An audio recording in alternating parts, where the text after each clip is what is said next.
Buenos días.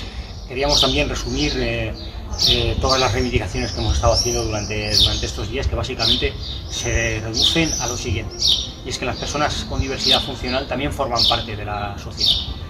Por supuesto que forman parte de la sociedad, y por esa razón tienen derecho a pasar exactamente por los mismos sitios que pasas tú y a usar los mismos servicios, ya sea en medios de transporte, edificios, educación, acceso a actividades culturales y deportivas. Y no es una cuestión de sensibilidad o de voluntad, es que tienen derecho a ello. Está claro que son personas diferentes, pero no somos todos diferentes, sino todas estas diferencias no son lo que enriquecen a nuestra sociedad. Eso es lo que queremos lanzar. Y eso es a lo que tenemos que aspirar, a conseguir el objetivo principal que estamos reivindicando, que es el poder acceder a una sociedad inclusiva.